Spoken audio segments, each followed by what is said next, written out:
What's up, guys? Today I'm going to install some quick struts on this 2015 CRV today. And what we're going to do at the same time, we're going to test out this cordless impact wrench against my Milwaukee. This one is made by a company, and when I'm reading it, it kind of reminds me of CC. They had been messaging me and asking me to try it out. I said, go ahead and send it over. I will put it up against my Milwaukee that I've essentially used for everything. And we'll see if it can get the job done today, from knocking off the lug nuts to the strut housings and anything I can potentially use it on, and see if this thing can do as good of a job that this thing has always done me. This has never left me stranded for anything.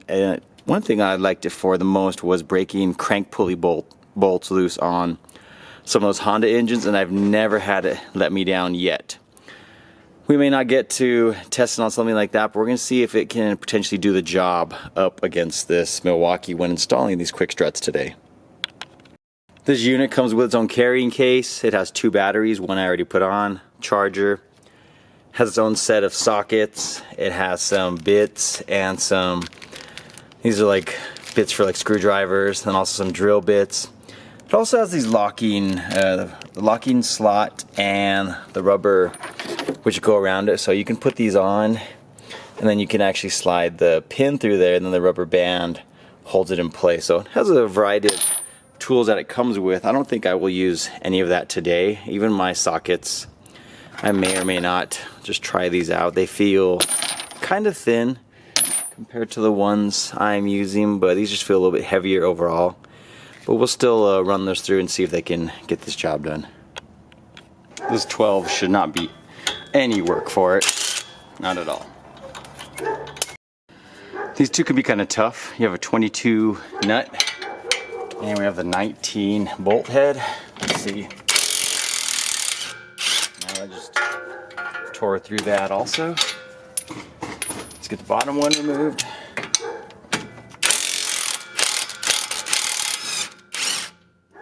At that point, we're just going to slide these out.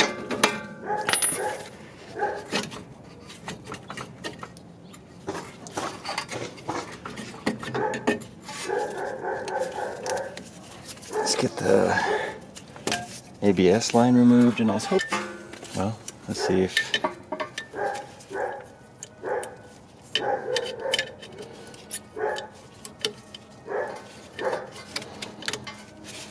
well, that actually kind of worked. Perfect. It didn't break either of the teeth, so that way we can pop it into the new one. Honestly, if you break it, it'd probably be okay, because once you have this in place, it holds it fine. So let's get to the top. We need to get off the sway bar end link. This is a 17mm nut, and it has, you can put either an Allen wrench or a hex head socket in there if you can use an actual wrench itself. We're going to see if we can just bust it off if it stays loose with just a 17. It did. Easy. Up here, just need to remove weather stripping, and then you pull up. Let me see if this piece is actually attached. And then just pull it together. It just kind of pops out. We can leave that one attached. There's a little push pin there. That's all we need to do is get to the bolts for, the nuts for the top of that. This gun did not come with a 14, so make sure you have a 14 socket.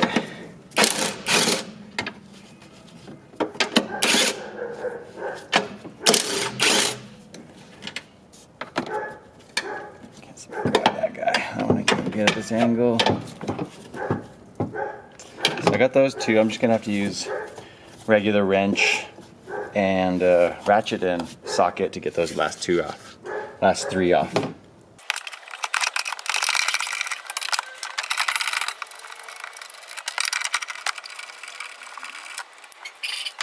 So we'll get to the last one off. You gotta be prepared because the strut will now want to fall. So I'm just gonna do this with my left hand and my right hand. I'm gonna, and I caught it there.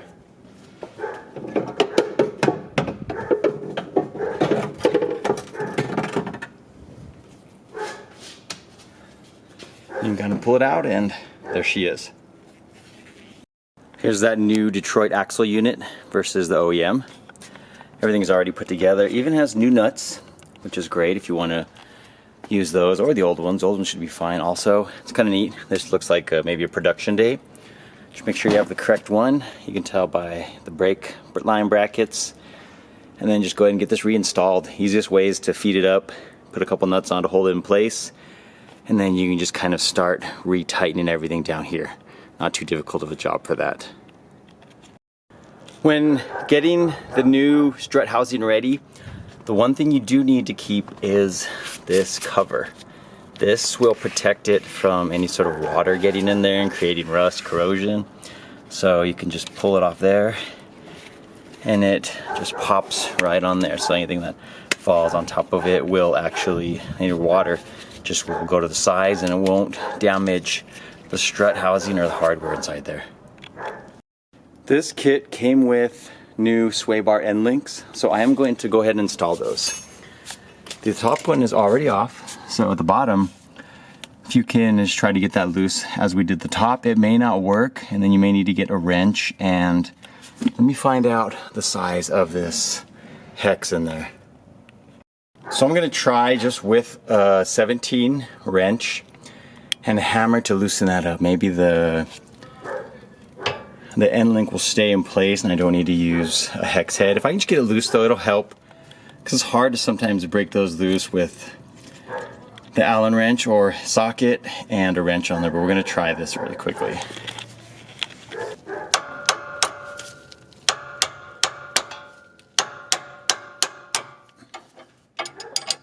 That might be working a little bit.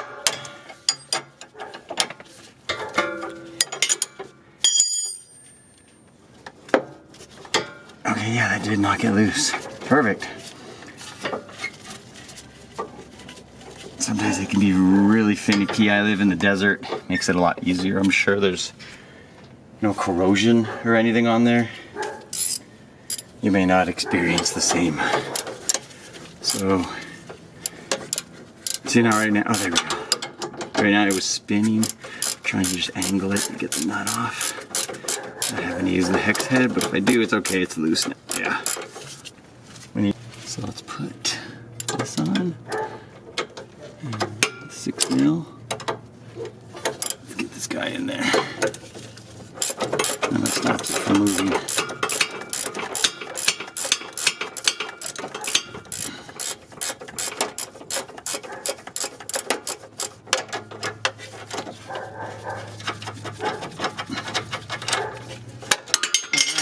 So, with everything removed, essentially you're gonna follow the steps in reverse. Start at the sway bar end link. You're gonna wanna put your shock up in here. Strut, actually for this particular model car. Put it up in here, get that bolted up, and then you can just start doing all of those. When I get to the end link, I'll show you a trick using the jack to lift up the suspension to get this hole lined up sometimes. So I'm gonna start getting everything reinstalled, and we'll get lastly to the end link. One thing I like about these is that these now have a place to put either your adjustable wrench or your wrench on here, and then you can tighten it. It's a lot easier than using the OEM style. This particular setup, the new sizing, was now an 18 millimeter. I used my wrench. I used basically this wrench, a regular wrench, and a ratcheting wrench on the nut, and I was able to easily tighten it up. The top of the strut hardware is now a 15 compared to a 14. I'm going to use the new ones because it looks like they are locking nuts as well once you get them snugged up. So getting this back up can be kind of a trick, so use a jack to help you lift the arm, because I don't have the energy pulling a lifter right now. Makes you tired by the end of the job. Try to just get one lined up. Usually if you can get the top one or bottom, whichever one comes first.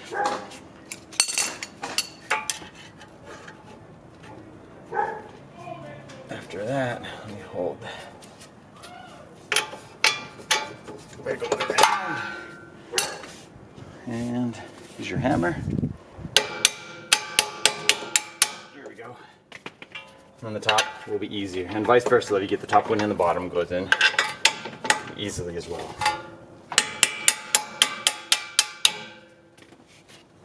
Of course, get your nuts back on there. You can tighten those up. Let's get the gun out.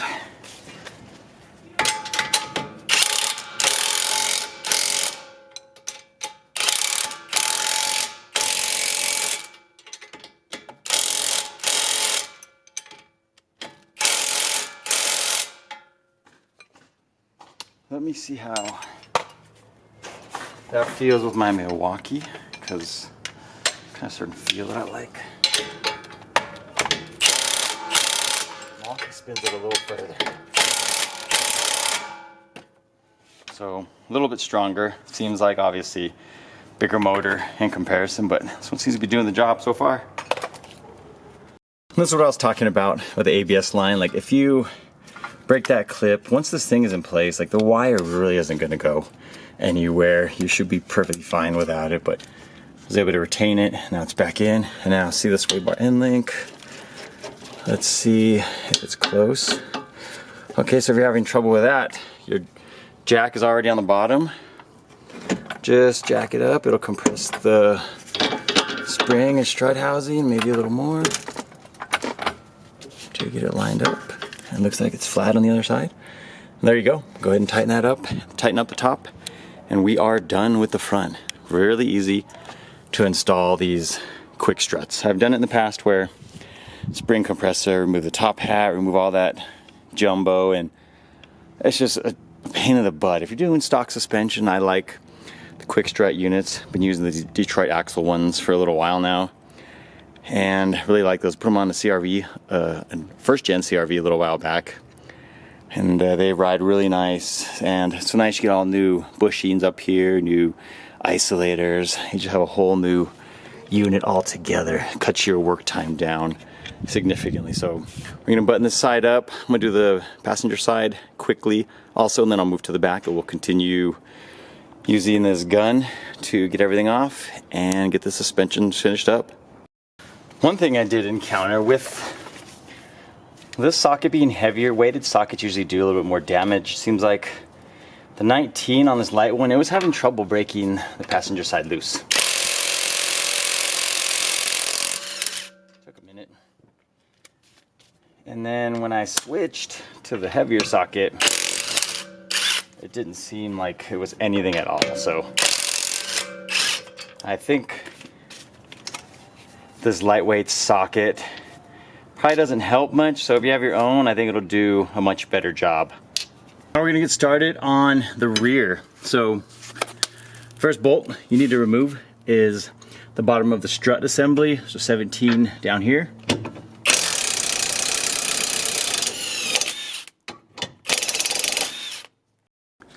Next, at the front of the rear trailing arm, some two more 17s. We're going to remove these.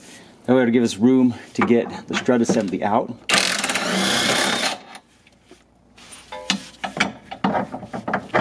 Maybe I need an extension.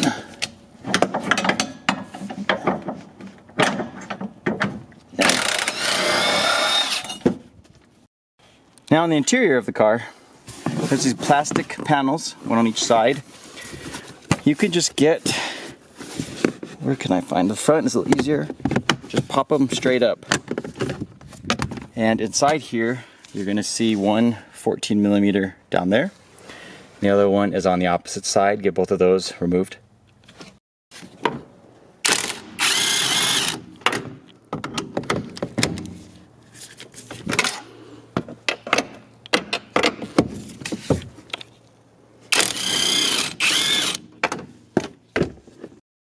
Once those are out, make sure you've removed, just pull out the bolt there. I had already did. Little pry bar, pry it away from the trailing arm just a little bit. And you can slide this one out and out through the bottom. Now I'm gonna work on the sway bar end links. So this one is a little different in the front. It's now a 14mm nut and a 5mm hex head. Find the orientation.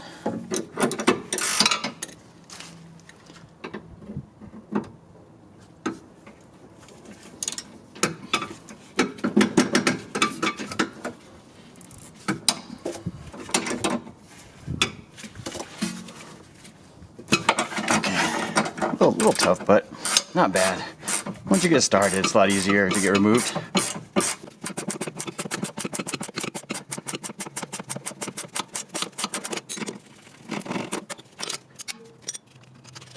And then let's work on the bottom one. Might be easier if I pull it this way.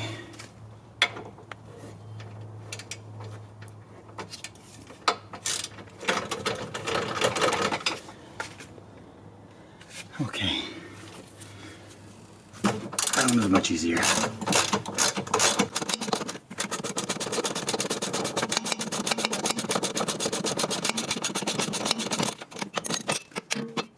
Getting the new one ready, just make sure you have the correct side. These are driver and passenger side dependent. You'll see how this one is the original for this side. These two match up, and see how this one faces the other direction. Not hard to fix, not hard to mix, I'm sorry, because they won't even fit if you have the wrong one. So find the correct one to get ready to install it. So I'm gonna start with the bottom. We're gonna put this one on first.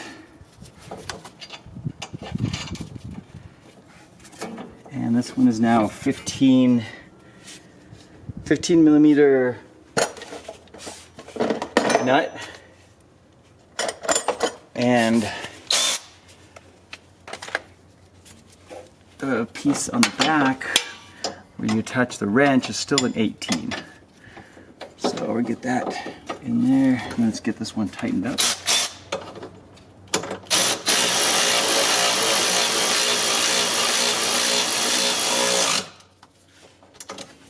Right, you can tighten that up all the way. Okay. So on the bottom one on, you can spin it around. So this is the hard part. Like, it's hard to push down. Try to get it lined up because you want it to be straight so it can be flat. What I like to do, I've done it on other cars in the past, is get your jack and we use a wrench, center it, has a little rubber pad. We're gonna lift the sway bar up. The sway bar is not. Let's see, that's kind of center where it'll stay. Yeah, see how it's lifting it? Not hard. And then, boom. Put that in. Just leave it there. Don't need to remove it while you tighten it. It makes everything a lot easier. Another reason I'm putting this on first is because you have the arm space here now. Without the strut in the way, it's a lot easier to get to everything. And let's tighten this one up also. Let's put the 18 on.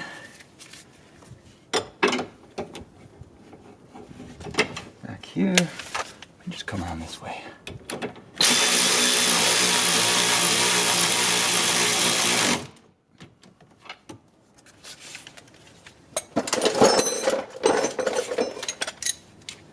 And then tighten that one up completely as well.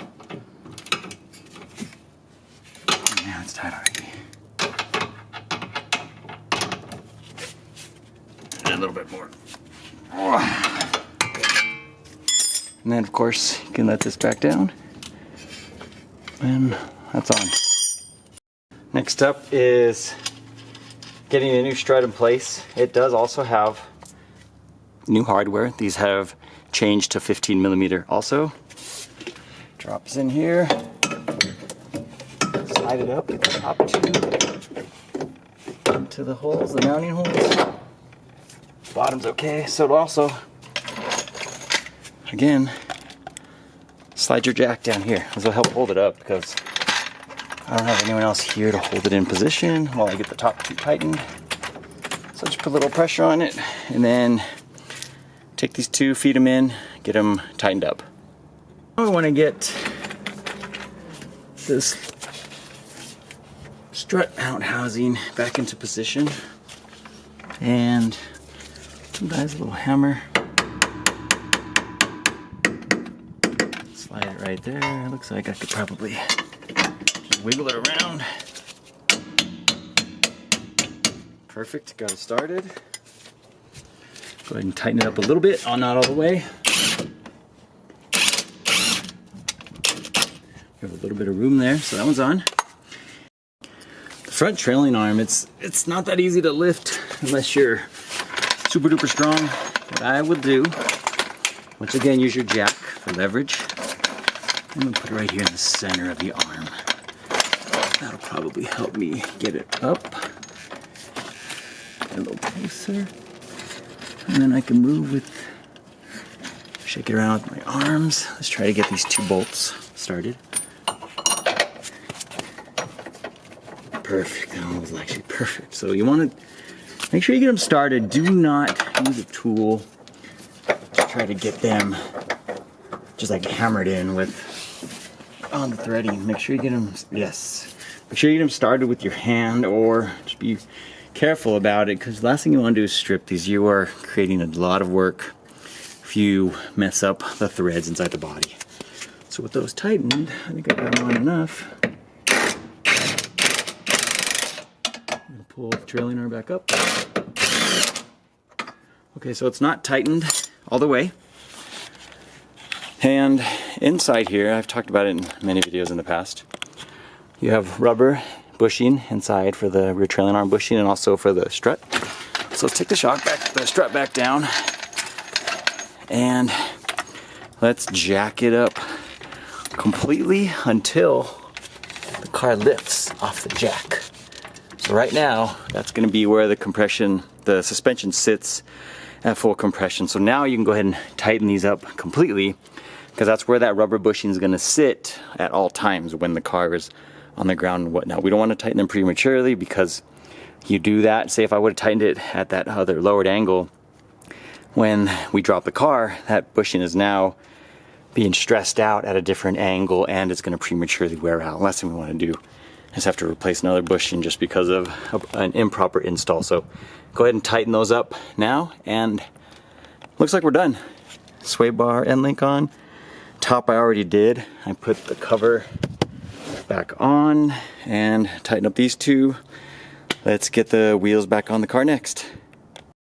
And there are all the old parts. We have now finished up installing everything.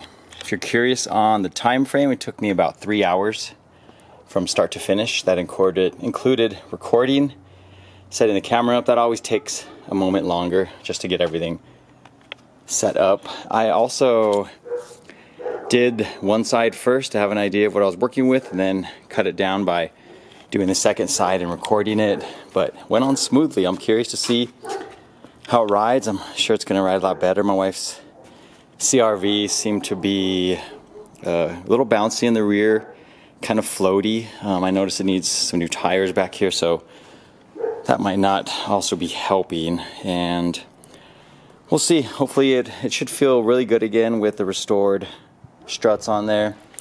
And in conclusion, with the CC cordless impact wrench, you know, I didn't have any issues with it. I do not think the sockets were helpful. The heavier sockets that I own seem to get the job done a little bit better, but I think this is a great alternative.